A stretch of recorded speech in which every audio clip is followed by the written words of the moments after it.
فارسی ہو اس کی زبان، فارس کا رہنے والا ہو، وہ سلمان کی طرح اہل بیت میں شامل ہو جاتا ہے۔ اور اگر خون سے ہو کر اہل بیت والے کام نہ ہوں، اہلیت نہ ہو، وہ طریقہ نہ ہو، اسوہ رسول پر چلنا نہ ہو، اتباع کامل نہ ہو، تو پھر جو سلمان کو باہر سے اندر لا سکتا ہے وہ اندر والوں کو باہر بھی نکال سکتا ہے۔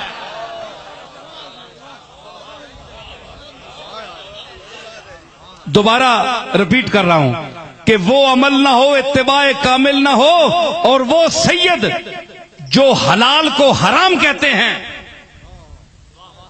جو حلال رشتوں کو حرام کہتے ہیں، اپنی نسبی برتری بتا کر رسول اللہ کے طریقے کو چھوڑ کر اپنی طرف سے حلال کو حرام اور حرام کو حرام حلال کہتے ہیں، وہ سن لیں کان کھول کر۔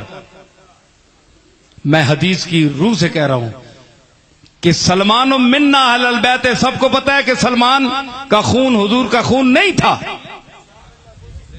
آپ خون پر اترا کر کہتے ہیں کہ دوسرے ہم جیسے نہیں ہیں، ہمارے رشتے ان کو نہیں جا سکتے، وہ ہم جیسے نہیں ہیں۔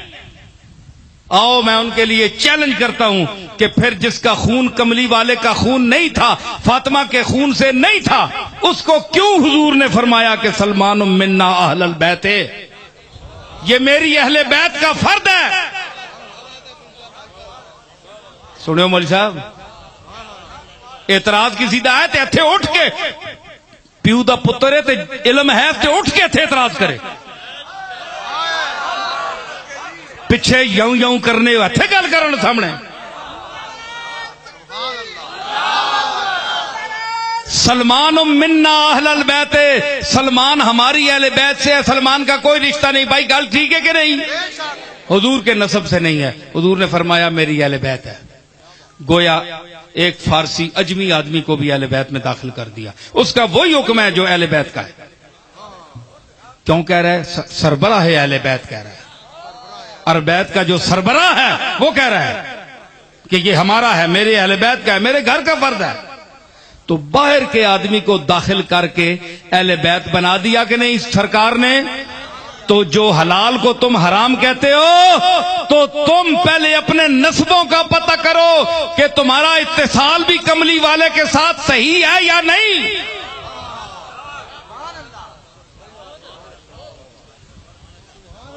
خالی سید تے شاہ صاحب تے قبلہ سید السادات تے پیچھے پتہ ہی نہیں، پتہ نہیں اے بھی ہے ماں کہ نہیں۔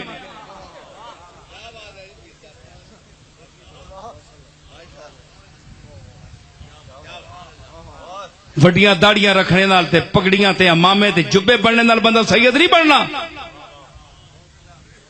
تے ویکھو کملی والے دی شریعت ویکھو، باہر دے آدمی نو کہا تو مینڈا ہے، تے جس ویلے آپ ڈرو اس وقت سے کہ آپ اللہ کے حلال کو حرام کہہ رہے ہو اور لوگوں کو یہ اپنی برتری نسب کی بتا رہے ہو، تو پھر وہ ذات جو تم اگر اس کی اولاد بھی ہو، اہل بیت میں سے بھی ہو، تو وہ تمہیں نکال کر باہر بھی پھینک سکتا ہے۔ جو باہر والوں کو اندر لا کر شامل کر سکتا ہے وہ اندر والوں کو اٹھا کر باہر بھی پھینک سکتا ہے۔ سنو ایک منی گل سنو مولوی ہو، میں عام فہم جی گل کر سا، بڑی دلیل لی گل ہے جی۔ بچیاں نال لانے کرو شاہ صاحب، اتنے تو وڈے بھی محفل نے قابل نہیں، تسی بچیاں کے نائے اتنے وڈے بیٹھے سین پونجنے ہونے، کسی کی نیندر آئی ہونی ہے، کوئی کھرکنا ہونا ہے۔ تے میں دلیل دے رہا کہ اہل بیت جو ہونے ہو انہاں کٹ کے باہر سٹ چھوڑی۔ دسو جی منسوخ آیات بھی ہیں کہ نہیں؟ کیسی آیات بھی ہیں جو پڑھی جاتی ہیں یہ لیکن حکم ان کا نہیں چلتا ہے نا؟ ہے نا قرآن، لیکن قرآن میں پڑھی جاتی ہیں ان کا حکم نہیں چلتا، پڑھی جاتی ہیں۔ تو جو میں یہ بتاتا ہوں اور یہ مولانا جامی کا فیصلہ ہے، فرماتے ہیں کہ وہ اہل بیت جو رسول اللہ کے طریقے پر نہیں ہے، نانا کے طریقے پر نہیں ہے، حلال کو حرام کہتے ہیں، حرام کو حلال کہتے ہیں، ان کا حکم ان منسوخ آیات کی طرح ہے قرآن کی جو صرف پڑھی جاتی ہیں لیکن ان پر حکم نہیں، کوئی حکم نہیں، عمل کرنا ضروری نہیں ہے، حکم منع ہے، عمل نہیں کیا جا سکتا۔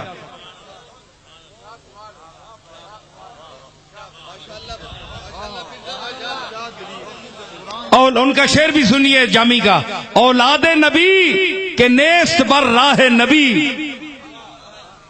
وہ اولاد نبی جو راہ نبی پر نہیں ہے، چوں آیت منسوخ کلام اللہ است، کلام اللہ کی منسوخ آیات کا حکم رکھتی ہیں کہ قرآن میں تو ہیں، نکال نہیں سکتے آپ، لیکن حکم اس پر اس کا حکم نہیں مان سکتے آپ۔ کیا دلیل اس توتے دلیل تے پھر ہن میں موت ہی نے پھر اللہ رگا تو ہاتھ رکھے نے پھر ہن کدے اس دلیل توتے تے پھر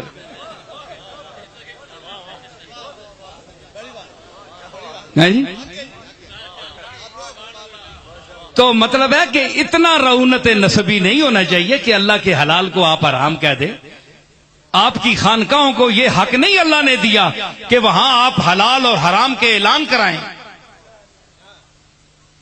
اللہ کے حلال کو حرام کہلائیں اور قرآن اور حرام کو حلال کہلائیں۔ یہ آپ کو کس نے حق دیا ہے؟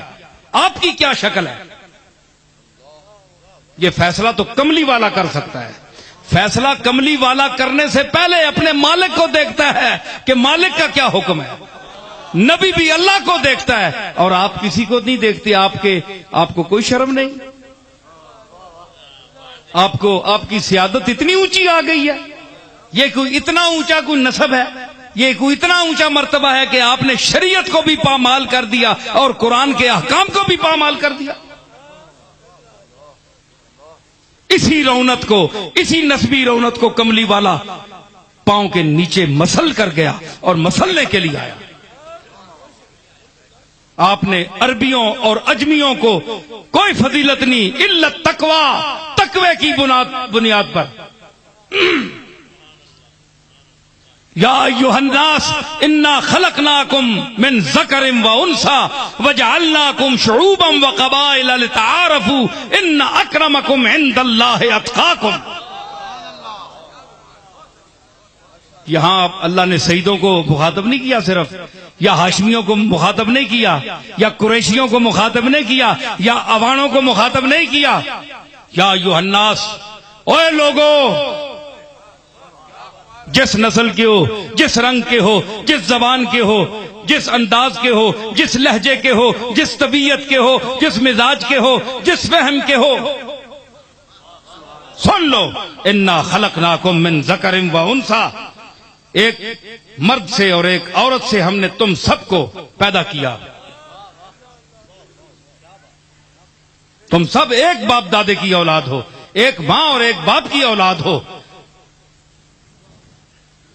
اے دوست، دل میں گرد کدورت نہ چاہیے، اچھے تو کیا بروں سے بھی نفرت نہ چاہیے۔ کہتا ہے کون پھول سے رغبت نہ چاہیے، کانٹے سے بھی مگر تجھے وحشت نہ چاہیے۔ کہتا ہے کون پھول سے رغبت نہ چاہیے، ارے کانٹے سے بھی مگر تجھے وحشت نہ چاہیے۔ کانٹے کی رگ میں بھی ہے لہو سبزہ زار کا، ارے پالا ہوا ہے وہ بھی نسیم بہار کا۔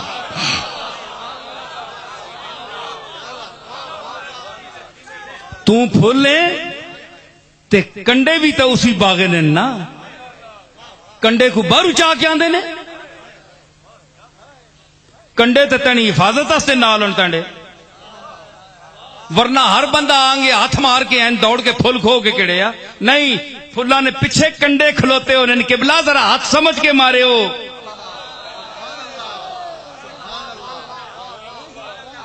ایک لقمہ تار نہیں کہ ہاں جی چاہ کھڑو، اسی پیچھے کھلتے ہیں۔